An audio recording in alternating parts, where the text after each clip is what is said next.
What's up, Spikes? It's the video you've all been waiting for, the Hobbit Gauntlet Retrospective. Before we get into it, we got to thank our sponsors. Number one, Gamegenic. They are the ingenious suppliers of all of our ingenious supplies, the playmats, the deck boxes, the sleeves, everything you see on the channel, all the accessories behind us. It's all made by Gamegenic because they make the best stuff in the world. We also want to thank Star City Games. If you want to sell your cards, the best place to do it is sellyourcards.starcitygames.com. They will give you a 30% trade-in bonus for doing so, and they also sponsor the show. So huge thanks to Star City Games. We also want to thank Moxfield. There's going to be a ton of QR codes popping up here and here and here and here, all over the place in this video. They all take you to Moxfield, and they all take you to the deck that we're talking about at that point in the video. You can also scroll down if you don't want to click QR codes or scan QR codes. There are links in the video description that will take you to Moxfield, another sponsor of ours, and they help us keep the lights on. That's why we call it the Moxfield Arena. So what is this video about? We've been doing these for the last few sets. It's kind of an overview. I was going to say quick overview, but it's not that quick.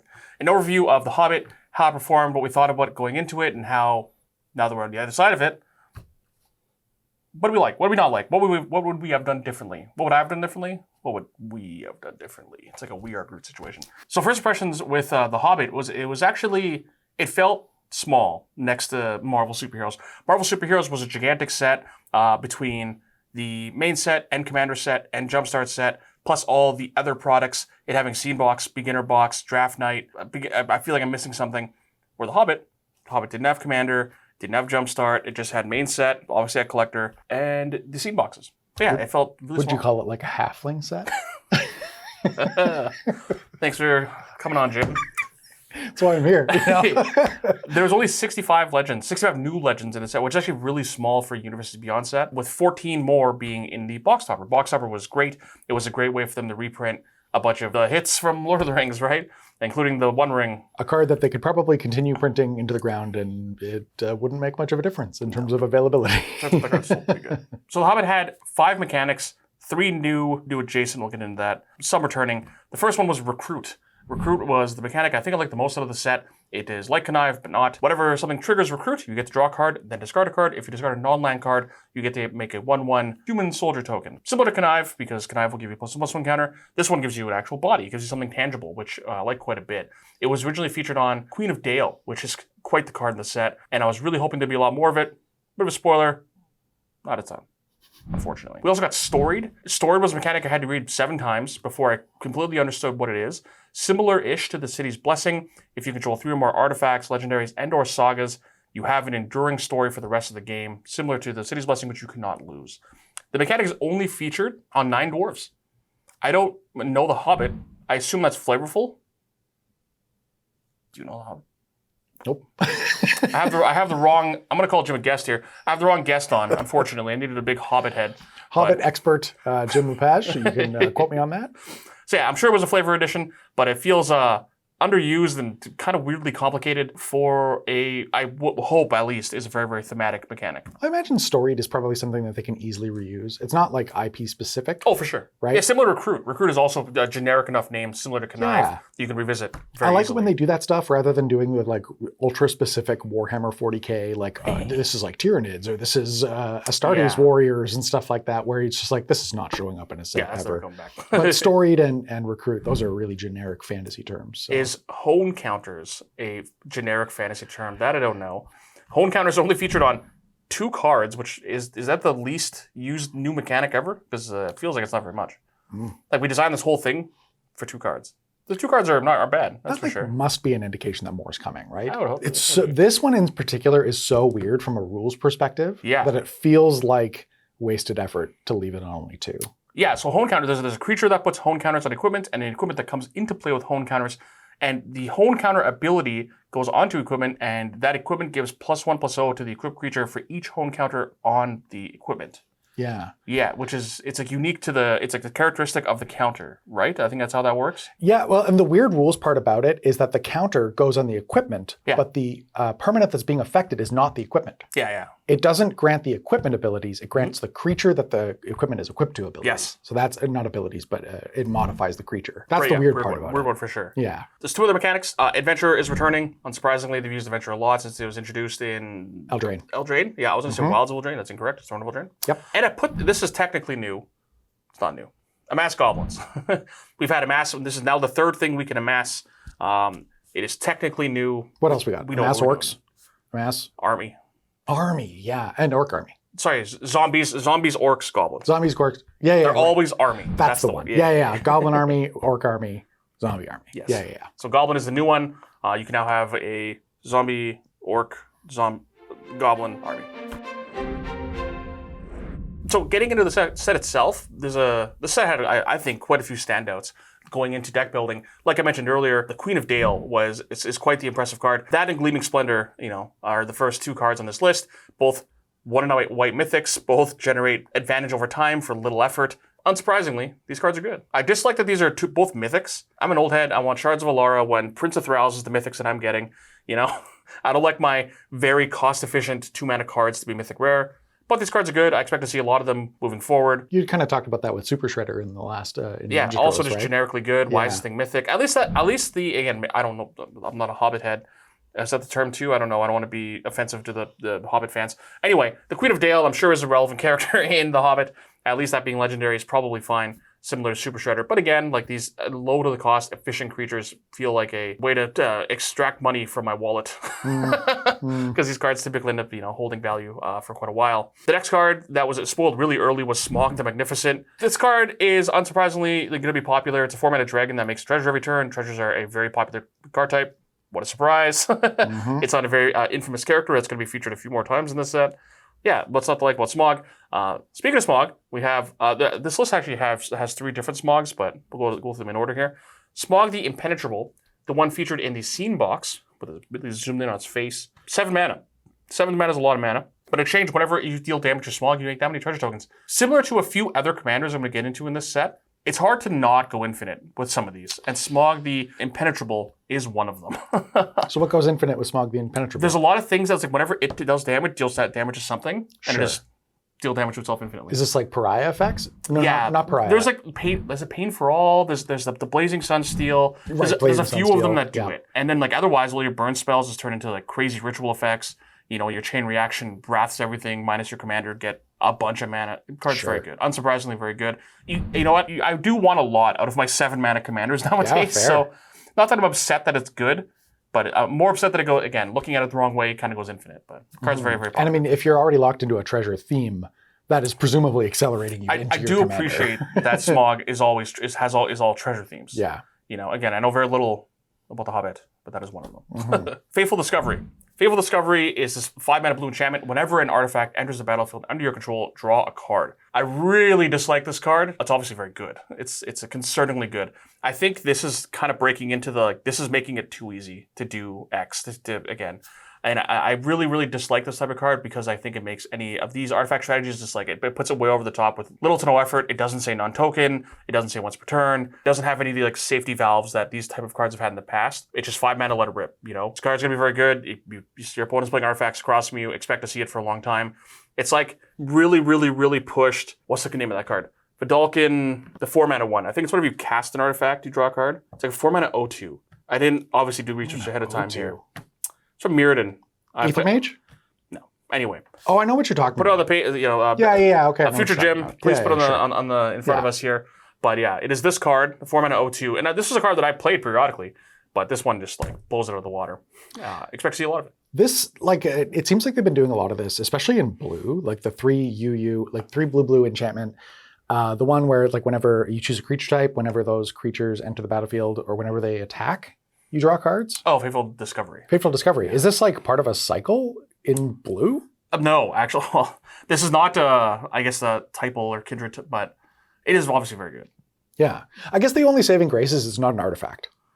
Yeah. If it was an artifact, if it was like a 6-mana artifact instead, it would be a lot easier. It'd be more to find. abusable. Yeah. It'd be easier to remove. That's it. It would be easier to find. Yeah. You could probably copy it easier. Oh, yeah. You could abuse it way more if it's an artifact, for sure. Big time. Yeah. Yeah. Expect to see a lot of this card. Mm-hmm. Threadrule the Elven King is the next one. Threadrule, again, similar to Smog and similar to another card we're going to talk about later, hard to not kind of fall into an infinite. Unsurprisingly, Elf Ball is very popular. You kind of shove black and blue into it. Historically, elves have been black-green. This one also now has blue, which was featured a lot actually in the original Lord of the Rings set. You just kind of get more interaction. Why not? There's not a ton of blue elves you want. However, you get the interaction that blue provides, plus you're buried alive away from going infinite. I was a little surprised that it took as long as it did for Thranduil to win in this gauntlet. Yeah, it's funny. I actually have a note for that later on. In like when I talk about these decks, it took till game 4. It always did well. I think this one game was a bit of a miss. I think they missed on lands. Yeah. Yeah, I was worried that this deck was going to run everybody over. Deck's powerful. Oh yeah, it for sure is. Yeah. Wizard Staff is one that kind of flew under the radar for me for a while, but it's a 2-mana equipment that just doubles triggers that it's equipped to. Mm-hmm. People like doubling stuff. Again, I think this is a pretty low effort to make your commander much better, to make a lot of things much better. The roaming thrones of the world, the other effects, unsurprisingly, this card I'm sure will be popular. But the only limitation being the fact that it's blue. Through the Forest Gate is a big bill card. 6 green, look at the top 20 cards of your library, put all lands this way onto the battlefield. This card's good. Unsurprisingly, I think the green decks will have no problem playing this thing. Turn 5. 4? Yeah. 4? Yeah. Your Bill's going to be casting this thing a lot. I'm not going to like that. Yep. Future Bill, quit that. I don't like that. We don't like that. Knock it off. Get some help. And the last card I have on here is mostly more fun than anything else. Is not the last Smog. There is one more Smog that is not on this list, but Smog Wicked Worm. If you were to take Dockside Extortionist from 20, whenever it was, and fix it, everyone says, what's the right mana cost for Dockside? People's like, well, 5's probably the number. Okay, what if it was 5 and it was black and they came into play tapped and it didn't also count enchantments? This card's still fine. Yep. Yep. So I think it'll be really, really interesting to see how playable this card ends up being as just a compare and contrast type thing. Because I never want Dockside to come back. I hate that card as much as I also love it. It's a love-hate relationship. So for just about every new set, we try to do it every set whenever we can, we run what we call a gauntlet series. Originally, when we started making content for new sets, we would do 1 or 2 episodes, that kind of thing, but we didn't like the idea of building decks to only play in 1 episode, and then maybe sometimes they stumble, they get mana screwed or something like that, and then that's the last time you ever see them on the channel. That felt really bad for Aaron, who was building the decks, and for all of you that might have tuned in to watch an episode because a specific commander was in it. So we wanted to be able to play these decks more than once. We came up with the idea of doing kind of like a mini tournament where we play 4 qualifying games and the winner from each game advances to the final table. Then we play all 4 winners against each other to crown one ultimate champion for each set. So we did that for the Hobbit. We were able to rush through doing it. We, once the card image gallery goes up, Aaron, I believe, wasn't even in the country at the time. No, I'm going to talk about that. I was not. You got to brewing. So what do we do for this? So the 7 decks we chose were Bard, King of Dale, Bjorn the Fierce, Smog the Magnificent, don't confuse with the other 7 Smogs in the set, the Great Goblin, Thorin, Mountain King, Thranduil, the Elven King, Tom Burton, William. William, that's the one. Yeah, everyone has these honorifics, and then Tom Burton, William. Leading into The Hobbit, we're at the mercy of spoiler season like everybody else, and we were all in Amsterdam. We all went to MagicCon, and we were hoping that at MagicCon they would spoil a ton of Hobbit cards. They did not spoil that many Hobbit cards, unfortunately. Leading into it, other than I think Bilbo and Smog the Magnificent, there wasn't really much spoiled. After MagicCon, there was about 50-ish cards spoiled. They were spoiling a couple of cards each day. Yep. So the Monday we all went and did something, but then the Tuesday, I was flying back Wednesday. I just hung out in cafes and built decks because we had to film 4 days later because it was I think it was July 21st and we were filming July 25th after half of us flew back. Yep. So, there's no kind of messing around. So we're kind of at the mercy of what cards are spoiled. Again, by the time Saturday rolled around, there was about 70-ish cards, which landed me on 5 decks because we wanted to film at least 2 games, which were Bjorn, Smog, Thorin, Thranduil, and Tom Burton William. Following with the Great Goblin and Bard King of Dale the following week. I was waiting for more cards to be spoiled. I think even the Great Goblin was spoiled at that time, but I was just waiting for more set mechanic cards to be spoiled. Again, it has to do with a mass, obviously, so I wanted to wait a little bit before I pulled the trigger on those. But yeah, the first 5 we filmed that Saturday, with the remaining 2 we filmed the week after. Yeah, there's a weird balance to strike between when a commander gets previewed, we can just build it, right? You can just be goblin deck, I can build a goblin deck. But then what we don't want to do is build the deck immediately after it gets previewed and then film with it and then find out that there's 30 new goblins in the set that all go into this deck. Mm-hmm. And then we didn't get to showcase any of them because we, built it too early. Yeah, Great Goblin was a good example of this. Yeah. There's a few that slipped through the cracks that I wish I'd added after the fact that just I didn't catch, or they were spoiled after the fact. Yeah, but the flip side is we want to be able to get these episodes out as quickly as possible. So we don't want to wait for a month because by the time we can get the game out, then nobody's going to be searching for Hobbit stuff. right? Yeah. There's Yeah, like a small again, window. Yeah, we're at the mercy of like, again, what's available to the public, what's available to us, and then being able to film it ahead of time and then edit it and put it out for, the appropriate release time, like Jim said. Yeah. So we had 7 decks. We played 4 rounds so far. We have a championship coming around right away, but we go over kind of what decks did well, what maybe needed some work, and what ones maybe fell in the face maybe a little bit. What we do differently. The 2 I was most impressed with was Bjorn the Fierce and the Great Goblin. Both of them for different reasons. Bjorn, I just started immediately adding every 2 mana vanilla Grizzly Bears to a deck list, which certainly doesn't give me a lot of confidence in the deck building. What? Let's not say anything about Ashcoat Bears that we can't take back. That card okay? has flash. That card is not vanilla. It's French vanilla. It was relevant twice. It was very funny that it having flash was relevant in the first and second game, I believe. Yeah. Again, sleeving up a bunch of vanilla 2/2s certainly doesn't give a lot of confidence, but no one wants to Doomblade Grizzly Bears. So just going bear, Bjorn presents 20 power or a lot really suddenly, and then draws you 2 cards, and then doesn't go away the following turn. Does it revolve around Bjorn? Yeah, quite a bit. But it was an interesting creature type that doesn't get a lot of love. They've printed a Eula a long time ago. They got Ruxan, I think, before that. Not a ton of love, but Bjorn really pushes the bear archetype over the top, I think. Obviously, the ceiling is pretty low, like how powerful Bjorn can be at its maximum. Still kind of, pretty low, but it's a really, really fun commander that I think fits really, really well into kind of the power level that we play at, and was just impressed with like how threatening the board becomes like pretty fast with Bjorn. Yeah, suddenly Bill's got like 11 bears, and they're just like, it's like werebear. And it's like, how big is that? Oh, it's a 9/9. Oh, no, okay. Yeah, like I have to trade my real creatures with this vanilla creature. Feels pretty bad. Great Goblin was another one that, again, I looked at this card, I'm like, yeah, just another Rakdos Goblin commander specifically. Like I said, I was waiting for more amass cards to come, and not as many came as I thought there would be. So we needed a deck. I did think it was one of the more popular ones, or was going to be one of the more popular ones. So I started just kind of throwing goblins at a wall, and then trying to find more corner case ones that were thematic with Great Goblin, like Knucklebone Witch, which is an old one from Lorwyn that I think has gone up a bunch since release. The oily one. Yeah, well, I can't even remember the name of that one. It's like Furnace. We'll pull it up. We'll pull it up here. This card has never seen play, and it's maybe even in limited, but this card obviously very, very good in Great Goblin. And then you don't have to put a ton into it. You lean even a little bit into the Great Goblins like payoffs, and suddenly you have this kind of like Aristocrats package, where normally you're kind of at the mercy of either like dealing direct damage with like Witty Roastmaster or Perforos type effects. Mm-hmm. This one, you don't really have to lean into that. You still can, but you don't have to, and it kind of gives you this Aristocrats package that you can burn your opponent out of nowhere with like Patriarch Spitting effects.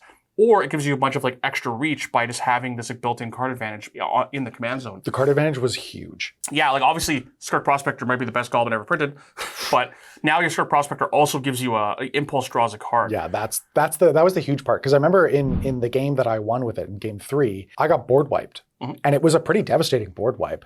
But like the I also goblin decks. yeah, but I impulse drew 5 cards, and then suddenly you're off to the races, and then I top deck Patriarch Spitting, and I'm up 5 cards. Oh, yeah, right? And I'll dig to the Patriarch Spitting too, which is nice. Yeah. Wild. Even like Grub. Grub is another commander that I liked out of Lorwyn, and it plays very well in this deck as well. Being able to rebuy goblins, being able to make token copies of goblins. I think it gives, even with a little bit of work, it gives this goblin package a more interesting way, or more interesting dynamic than normal goblin decks do. Goblin's still going to goblin you. That's still going to happen. But I think it played a lot more interestingly than I thought it would. I thought it would just be another Rakdos Goblin deck, which would have been fine, but this one was a little more interesting. Complicated as hell, though. Yeah, I watched you kind of navigate. I never got a chance to play it. I only got a chance to watch it. And yeah, having to navigate through like sack a guy, trigger my commander probably 2 times. I get a counter on this, deal 2 damage to you, impulse draw this 1 card, maybe trigger another Goblin effect. It's a lot going on. You have the Bogart, not Shenanigans, the new Bogart Shenanigans. Yeah. The black one that's whenever your Goblin dies, you like drain everybody. Yeah. It's like Aristocrats, very aristocratic type. So yeah, I was very happy with Great Goblin. We have a lot of commanders that I think fall in the category that I think did fine. It did how I thought they would, and weren't very exciting. The first one is Thorn Mountain King. It's mono red equipment. You can kind of, shove it in the same box as Gilgamesh, as Firion, as mono red, shove every equipment you own that you own in your collection into the same deck, and it's going to kind of perform the way you expect it to. The fact that Thorin is built in trample is nice, but yeah, it just magnets all your equipment to it. Played fine. Not very exciting. It did exactly what I thought it did. That's not a knock against the deck, but Get Excalibur, get Aether and Pruin, and just shoot something from Aether and space. Prewin, so like we talked about Fateful Discovery earlier, I think Aether and Prewin is the equipment version of that card. Yeah. Like, Just like the quintessential, like if you're not playing this card, what are you doing kind of thing. I agree. I don't really like those cards. you gotta make it too easy. You know? Yeah, I don't like that. Like we talked about earlier, Smog the Magnificent. Again, you kind of know what you're getting out of this card. It's 4 mana. It's like relatively cost efficient. Makes treasure. Happens to blast things on attack. Your red deck already probably leans into treasures a bunch. This is just another treasure matter payoff. An archetype people seem to like the treasure matter payoff type cards. Aether and Prewin. The next card that I have a beef with is Academy Manufacturer. Oh yeah. I play that card a lot, and I've started to play it less and less. Speaking of the making it too easy, Academy Manufacturer. You're next on the list. I'm gonna start running total here. Yeah, Smog again. Nothing too crazy. Again, like I said, you're gonna get what you pay for. That doesn't make it less fun. That doesn't make it not interesting. But I put it on paper. We played it, and it performed at expectation. I do kind of like decks like that are really straightforward and kind of telegraphed for playing with random people. Oh yeah, for sure. Because it's not complicated. You don't have to explain anything. Yeah, Great Goblin's a nightmare. Yeah. Like Great Goblin, I would probably not play that against strangers because you know that once you start like sacrificing stuff to Skirk Prospector, and every time you sacrifice something, you have 10 triggers. People's eyes gloss over, the phones come out, and they're just like, let me know what the end state is. Am I dead? Right. You know, but I really like I built a slash goblin deck for that reason, is because it is what it says on the tin. It's slash and it's goblins. That's it. Same thing with this. Like it's Smog and it's treasures. That's what we're playing today. Yeah. Thranduil the Elven King. I want to say it performed exactly as expected because it was just as powerful as I thought it'd be. I'm happy we didn't accidentally fall into some sort of infinite. I was worried that I missed one. Similar to Great Goblin, there are a lot of ways for Great Goblin to go infinite as well. Not as many as, that's not true, there probably is as many as Thranduil the Elven King. But yeah, again, obviously very powerful. I do want a lot. The commander costs 5. In theory, doesn't do anything when it comes into play, so the ceiling can be pretty high. You're a bird alive away from everyone dying. You're any kind of like graveyard interaction away from it being very, very powerful. I intentionally steered clear of those effects to try to like keep its power level in check with what everyone else was doing. But it is very, very easy to make this card very, very strong. I think this card is a really good example of a commander that can be like a really strong, like really obviously very easily a high bracket 3, very easily bracket 4, but then not strong enough to kind of break into the bracket 5. Because like I said, it does cost 5, it does require setup, doesn't generate immediate value, which is a lot of what you need out of bracket 5. I think one of the specific things that puts this over the top, like this might not have been as powerful of a commander like 7 or 8 years, not even 7 or 8 years ago, like 4 or 5 years ago. It definitely needs a surrounding cast to be good. This card will age good in theory. Yeah, the specific surrounding cast that I think has made this really powerful in today's like commander meta, if you can call it a meta, is how many different Gaia's Cradle effects there are these days, right? Like even just in the last like 3 or 4 years, they've printed probably 5 or 6 Gaia's Cradle effects. Yeah. I don't know if it's 5 or 6. That's me guessing. Well, this is like the comparison of like Crucible Worlds. Right. Crucible Worlds was unique for like, 10, 15 years, something like that. But I think there's like 5 Crucible Worlds effects in Standard right now. Yeah. So now that effect is like irrelevant. Yeah. So not like, irrelevant, but for these Gaia's Cradle effects, when you've got 5 or 6 of them in your deck, you're like basically guaranteed to hit at least one every single game. And then it makes it a lot easier to get it to the graveyard. And then suddenly your commander just taps for 8 every turn, right? Yeah, the redundancy, the amount of redundancy that has is a lot between all your Elvish Archdruid effects and your Evandos or your enchantment. Priest or like the enchantment that turns into Growing Rights. Yeah, Growing Rights, Villainwalk. Yeah. There's so many of these things. That is like continue to make elves good. Elves will continue to be good. I can't imagine that's going to change. But yeah, it just plays into how good Thranduil will be and will continue to be as elves continue to get better. Tom Bird William is the last one that again I was happy that it did its thing, but again similar to like the Gitrog Ravenous Ride before it and Venom Lethal Protector. There's these black-green X decks that you just shove big creatures into, and there's some payoff. Tom Bird William is it's good. It's good that it's like relatively cost efficient. It has like built-in protection some amount by turning it into an artifact after it dies the first time. But unlike the first two I mentioned, it doesn't give you outside of cards any other resource.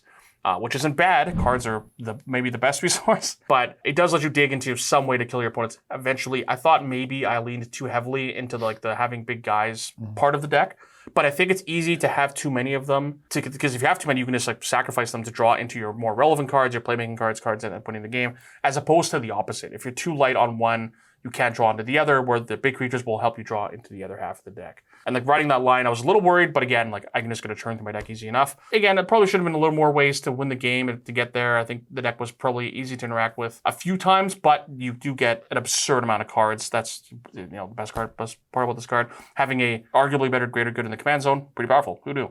Yeah. That brings us to the last deck that I was unhappy with, and that is Bard, King of Dale. I don't think that this is necessarily Bard's fault. I think it's a very powerful 6-mana card. However, similar to Great Goblin, I really thought that like Recruit is the mechanic built for Bard, right? It triggers both of its abilities, it draws you additional cards, makes additional tokens. I really thought they'd feature Recruit more in the set. And other than Queen of Dale and maybe one or two other cards, it really wasn't featured that much. Not enough that was powerful enough to put into the deck. So hopefully as more Recruit cards come out, they really fit into this deck. But otherwise, this kind of became just this big blue-white control-y, make some tokens, a pile of cards, which is fine. I just think very unexciting. Even after the fact, after now, there's like hundreds of lists that exist on Moxfield. Most people kind of settled on the same thing. And yeah, this card is very powerful. I'm sure people will enjoy playing it, but I think it's very unexciting. Yeah. The one list I did see, which is kind of funny, is just like you lean really heavily into Merfolk Looter effects. So once your commander resolves, you're like, all right, Sure. right, you just draw 20 cards. That's kind of funny. I don't know how you win the game, but it's cool. Yeah. I'm in for that. Knowledge is power. Yeah, Knowledge Power is sick. I've been recommending a lot of people Knowledge Power. Yeah, the cards are really good. Card is sweet. But yeah, again, the card is super powerful. It should be for 6 mana. I just was very unexcited. I wish I had more time to think about this one to maybe settle on something with a little more direction instead of just like blue-white cards that are good. Go. Monologue tax and a second card drawn each turn cards, Yeah, right? yeah. Like this is very, very unexciting, but I don't know. It's a shame. So what didn't we build? Like we said, under the gun, often you have to make decisions because of time constraints and stuff that, had I had more time or had I had perfect information, what would I do differently? And that's for sure to build a dwarf deck. I think now that all the cards are spoiled, I do think the dwarf deck's still probably pretty underpowered, but I really would have rather built it than Thorin. Again, like I said, Thorin, very unexciting, mono rate equipment, who cares? Dwarves were certainly a creature type featured very heavily in the set, and something that got asked for, we were asked a lot for. And again, like I said, even if that would have been a little underpowered, I still wish I'd built it in hindsight, just because, again, I think it's just more interesting, even if less powerful. Yeah. Also, when I came to the last 2 decks, at that point, there were already Great Goblin, Smog, and Thorin. I don't know how many red decks I wanted to build. I do think about this when choosing 7 decks to have some version, not to represent every color equally, but to just not have 7 aggressive decks, not have 7 aggro decks, right? I don't think that's super fun to watch. I want to showcase a okay amount, a bit of a smattering of what the set can do, and just featuring a bunch of red X decks, I try to avoid. So yeah, by the time I could have made the decision to build dwarves, I think it was too late. Another one that gets asked for, we get asked a lot for now, is Bilbo Thief in the Night. So Bilbo Thief in the Night was one of the earliest cards spoiled, similar to Smog the Magnificent. 2-mana creature, makes spells you cast from outside your other than your hand, costs 1 less, and when it attacks, you can cast a artifact, instant, or sorcery from your graveyard. This was originally in the first 5 decks that I was building while I was in Amsterdam, and it got cut last minute for Bjorn, because Bjorn was spoiled, I think, the Thursday before we filmed. And you have to build Bjorn, right? Like, it's the bear guy. How do you not build Bjorn? Very sick. That end, I couldn't land on a version of Bilbo that I liked. A lot of them, like, again, because the card is spoiled really early, we have access to other deck lists and what other people have settled on, which we don't always have. And Bilbo was kind of this pile of cards that looked like Emery, but worse. A lot of people were trying to mill yourself and then cast these artifacts and, with some enemies sources from your deck. But the more and more I looked at it, the more and more I kept adding cards and moving cards from deck list, the more and more it just felt like Emery, but bad. So I couldn't find a middle ground that I liked, so I ended up cutting it last minute. Again, for Bjorn, and then I just didn't revisit it again the following week. Again, I did think of it briefly when having to deal with Bard. It's a very powerful effect. It seems like a constructed, powerful effect. But yeah, I still couldn't land on something that I liked. Even looking at deck lists now, some people have they come up with a few things that I do like that are a little more interesting. But yeah, I just thought that I just couldn't get it out of my head that it was this bad Emery, which is a pretty bad way to look at a card. I don't want to be sucked up. Well, there's always going to be the best version of blank, right? There's going to be the best elf commander and the best goblin commander. Yeah, I don't like, I guess, thinking of it that way, especially when it's set. I'm trying to feature cards that are in the set, even if it will be, worse Emery or Lathril. Lathril, yeah. Even if, Andrel's going to be bad Lathril, it's obviously, at least Threadril comes from a different angle and tries to win a different way, but can still just do Lathril stuff. So yeah, I wish I had built Bilbo, and I might revisit this card later. because the kind of card it is, Bilbo is the type of card that I like. Again, I think it's a 99 card that I like a lot, and I'm sure I'll be putting into the Will Lucas Luris deck. I'll try to revisit this and put it on the channel, because a lot of people, between this and Dwarves, a lot of people have been asking for both of these commanders, so I'll be sure to revisit it, Asterix, eventually. Don't hold me to that. The last one I didn't build was Smog the Impenetrable. We've talked about this in a few retrospectives of, do you include commander set cards among non-commander set? And Smog is one of the few commander cards that are featured in the scene boxes. There's a couple more in collector pack only that are coming out in a later product, but we'll skip those for now. Smog the Impenetrable is obviously I think it's right now the second most popular commander from the set, and that's unsurprising. The card is very flashy, very, very powerful. Again, I want a lot for 7 mana, and this card doesn't let down at all. Like Great Goblin and Thranduil, it goes infinite very easily, and I'm sure this will be a menace for quite a while. On top of being just the commander product, I also didn't like the play patterns that it most likely lead into of Resolve Smog. It's kind of hard to remove that, or you have to like remove it immediately with like Swords of Plowshares effects. You can't destroy it, obviously it's indestructible. But then you like lean into like Blasphemous Act, Chain Reaction, Star of Extinction effects, deal damage to all creatures, Chandler's Ignition, Nibelheim Flame, that are all very, very good, and this like make pretty unexciting board games, I think, of like Wrath Your Board, kill you with Exsanguinate, kill you with Marionette Master, kill you with one of these effects.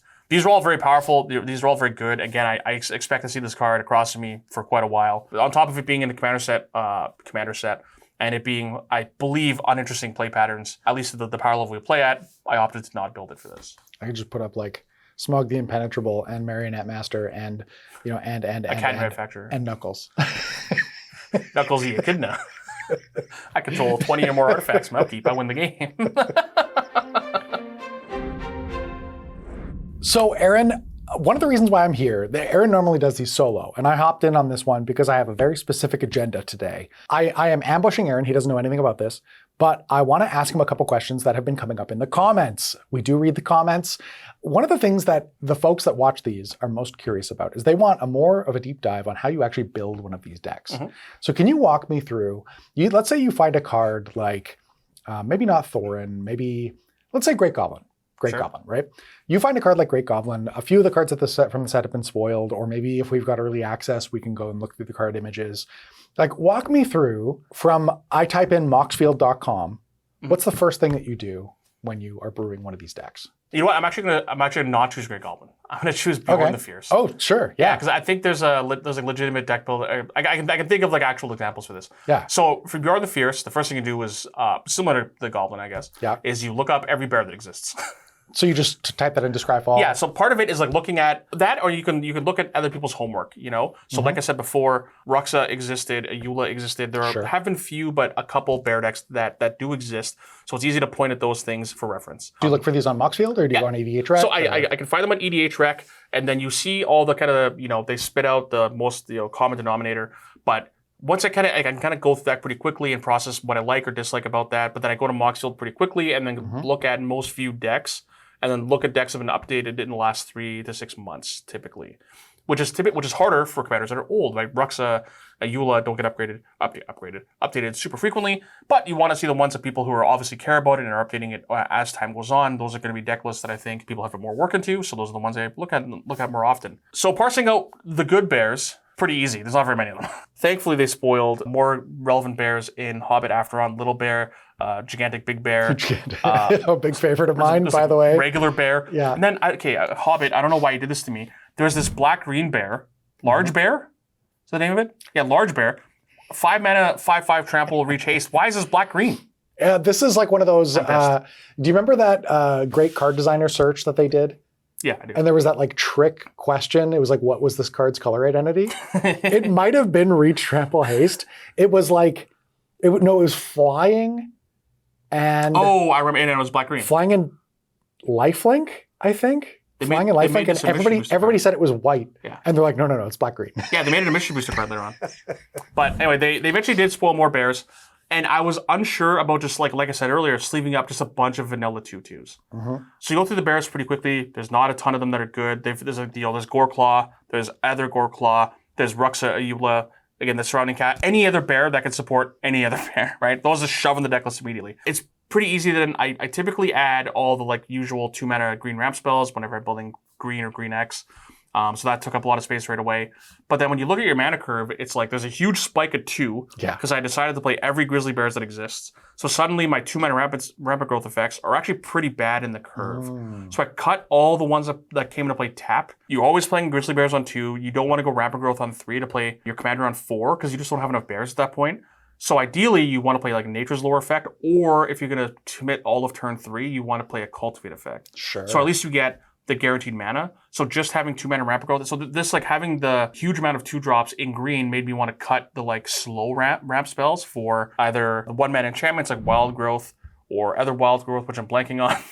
And then Nature's Lore. Utopia Sprawl? Yeah, Nature's Lore 3 visits. So you can go turn 3 Nature's Lore and another bear, and then still turn 4 your commander. So looking at the curve of creatures, it affected the curve of the rest of the spells I wanted to play in the deck suddenly. Again, I cut the slow ramp. I added the ones that came into play on tap. Even Emerald Medallion. I haven't sleeved Emerald Medallion in ever. I didn't even own an Emerald Medallion. So... But the generic mana pip, or the colorless mana in each of these Grizzly Bears... Yeah, so cost reduction, just like I said, how you can go turn 3 Nature's Lore Grizzly Bear, you can go Emerald Medallion Grizzly Bear. Yeah. So being like conscious of like how your curve and how your spells can kind of lap with each other is important to eventually get to Bjorn. So before you get too far into it, when you come up with a list, like let's say you search bear and there's I don't know 150 bears. I don't know how many bears there are, maybe 150. Sure. And you go ahead and you add all the ones that you want. Do you ever end up with like 90 bears? And do you pair it back at that point, or do you build the rest of the deck and end up with 140 cards and pair it back from there? So for bears, it's definitely the opposite. I had not enough bears. Okay. So definitely not enough bears. With goblins, there's like a million goblins. Yeah. Right. Goblins are easy. I can just shove a million goblins into a deck list and then pare it down, which is what I would do, which is what I did for Great Goblin, of like shove all the usual suspects into a deck list and then start scouring for, Scryfall with like goblin and counter. Because Great Goblin does not care about plus one counters, it just cares about counters. And that's how you stumble across like this Fuse guy, I keep blanking on his name, and Knucklebone Witch, stuff like that. Even the Krenko that sacrifices an artifact to put a plus one counter on each goblin you control. There's a few goblins that care about artifacts, so I wanted to put a few more artifacts so your goblins can take advantage of that. In the case of goblins, it was shove a million goblins into the deck list, cut out the ones I don't like, that don't fit well with the commander. Bears opposite, not enough bears. Put in all the obvious cards, and then like, all right, how many 3-mana 4/2s am I going to play? How many Words of Wilding do I want to play? How many of these like supporting cast type cards can I justify without just like leaning on Great Henge type effects? Great Henge ended up being in the deck, but I think when we filmed it, Guardian Project was in the deck, but I ended up cutting it because again, like I said, the way the curve kind of lines up, I was happier with Tribute of the World Tree. So if you're going to spend your turn 3, I'd rather play that card to make my future Grizzly Bears 4/4s, or to make my other bears draw me a card on when they enter. So they just like lined up better with how the mana curve worked out. And these are like small adjustments you can make during deck building, but you definitely will notice more post deck building. That's how kind of bears lined up. I had a lot of like flex space. I'm gonna use as a term for this, where again goblins was the opposite. And elves too. I had an abundance of options. It was easy to like I had the 150 cards in the deck list and then just pair out the ones I don't like. Where bears were I had like 80 cards and I have to kind of shore up the difference. Like I originally wasn't playing every 2-drop, but eventually I got to that point because I'm like, I just like need to have bear commander. Otherwise, like my curve's kind of messy. There's like not enough bears for me to trigger the draw off of Bjorn to make it good enough. And then once you play it once or twice, you realize that just having like 3/4/4s with your commander in play, it's actually pretty good. Well, and being able to trigger the draw off of Bjorn too, right? Yeah, and then like you realize, okay, well, how many non-bears can I play? Yeah. You played like the Toski, the Oran Frostfangs, Bellowing Tangleworms, and like, you play like the odd bear, you'll fit into your curve, but it becomes a bear immediately anyway because of Bjorn. Some people go like 50-50 bears and then not bears that are just like good green creatures. But I like the kind of the balance that we landed on. Yeah, I think, again, the ceiling on the deck is lower than some of the other commanders for sure, but in the wheelhouse that we play at, and I think in like the high-ish bracket 2, lowish bracket 3, this is a deck that I'd be comfortable playing for sure. So when you're building the deck, do you think about it as like, this is your core, this is like the core of the deck that makes it run, and then you've got the flex pieces that kind of support the core strategy, or? Yeah, so a Great Goblin, again, if we want to go back to Great Goblin, I have a laundry list of goblins I can choose from. The list originally was a million cards. You had the Patriarch Spittings, the Skull Clamps, the cards that you're mostly going to play regardless of what you end up doing, at least in Goblins. And then you have all the Krenko and the gang that you want to play, but then you kind of start going through the list of cards I want, and then suddenly these like less exciting middling goblins that are still generically good. Like a lot of them are goblin lords. Like this deck doesn't actually need a ton of those. So you end up, shaving down on a lot of those. And there's so many of them nowadays that I find the Knucklebone Witch, the Oily Boy, those type of cards. These Krankos, like Kranko isn't the Kranko is like the 3-mana one from something. King Street. Something. Tin Street Kingpin? I think maybe that one. Something like that. But the one that, some of these goblins that you don't play in traditional goblin decks that happen to be very powerful in this deck with some sacrifices and deck building, you have to play more artifacts to make these cards good. I want to feature those cards. I want a reason to play them. I don't just want to play Rakdos Goblins with this different commander. I want to lean into it. I want to, there'd be a reason why I chose to play Great Goblin over Glarb or not Glarb. Grub. Yeah. Not the frog. Or one of the aunties that are black-red or just mono-red goblins. I want there to be a reason I'm not just playing, well, why wouldn't you just play Kranko? Like that? Sure. I want there to be a reason why I'm playing this commander and why I want to lean into it more, for sure. Then I guess one more question. We can do this in future retrospectives if people like this section of diving deep into your actual process for deck building. Once you've got a rough list put together, do you playtest it? Do you like Goldfish? Do you use the sample hand thing? What do you do once the deck is mostly done? So I think I have a pretty okay idea of how a deck will play without actually playing it. That being said, once you play once or twice, there's like a lot of changes. I've said this a lot in previous ones. Even if I play a deck once or twice, you'll notice a lot of things you want to change probably immediately. But I only think that affects 5-ish% of the deck in the immediate with let's say 10 or 15% in the more and more you play it. Yeah, I use some amount of the sample hand generator on Moxfield. If I am able to prep the deck ahead of time, I love goldfishing. I know a lot of people, I sit there and goldfish my decks all the time on my desk. But if I'm able to do that ahead of time, and play even a game beforehand, you'll get an idea of how the decks will kind of slam against the other ones, which might make micro adjustments as time goes on, which is something I wish we had more time for. But in a lot of times we're kind of under the gun, so we don't have that liberty to even be able to play a deck before you're sitting down in front of it for the first time. Which is why sometimes when necessary, especially if your deck's very complex, I'll try to write notes for people if they haven't had a chance to look at the deck list. Because like I said, Jim, Madison, Bill, they'll sit down and look at a deck. They'll be handed a deck they've never seen before in their life. And some of them might be a little more complex. Goblins, not that Goblins is difficult, but however, that deck has moving parts, and I would be more encouraged to give it to certain people, only because it'd be something they're more familiar with. Whereas some decks are much weirder. I can't think of a good example in this pool of decks. But they do exist, even like for Final Fantasy. Final Fantasy notoriously had 16 different decks. Yeah, I wrote small primers on each of them so people had an idea of what was going on. Again, some of them were a little more normal, but some of them not so much. Madison didn't like my notes about Golbez. I told her to mill almost everything. She questioned what exactly everything was. That's okay though. I remember the Gilgamesh note that you wrote was get 6 lands in play. And Jan picks up the deck and he keeps like a 3-land hand. He stalls out on 5 and loses the game without doing anything. And we said to Aaron, Jan got stuck on 5 lands. And he's like, Jan! The note say I said one thing, get to 6.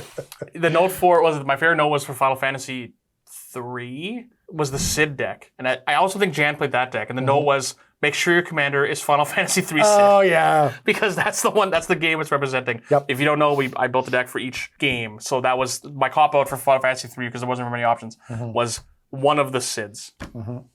But yeah, deck building's sweet. Like, I know a lot of people ask for more feedback, and if this is like kind of up your alley, like or even this video in general, I would like to hear feedback of what you thought about the Hobbit.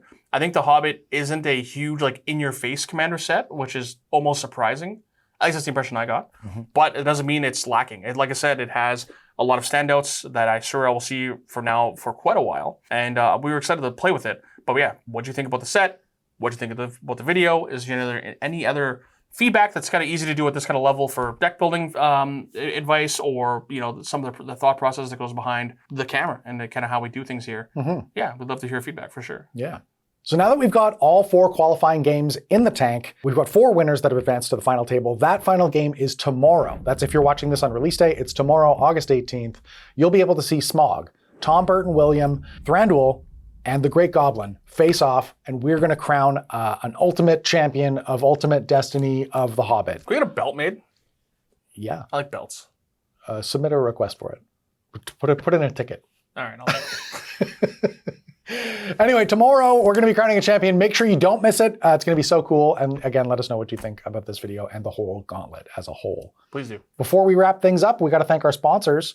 Moxfield. That's where all the decks are. We talked about it a lot today. Moxfield rules. Gamegenic. They make all the products that you see today, as well as all of the Hobbit stuff that they've been doing. They have a line of officially licensed Hobbit merch. Go check that out. It is gorgeous. And a bunch We've of seen a board lot of it game in stuff. person. Board game stuff too, yeah, actually. We also want to thank Star City Games. They are hosting Spotlight the Hobbit. That is in SCG Dallas on these dates here. Go check that out. We've got a link in the description as well. Huge thanks to all of our sponsors for supporting us for this. We couldn't make all this cool content without them. Anyway, gamers, that's all for today. So keep fit and have fun.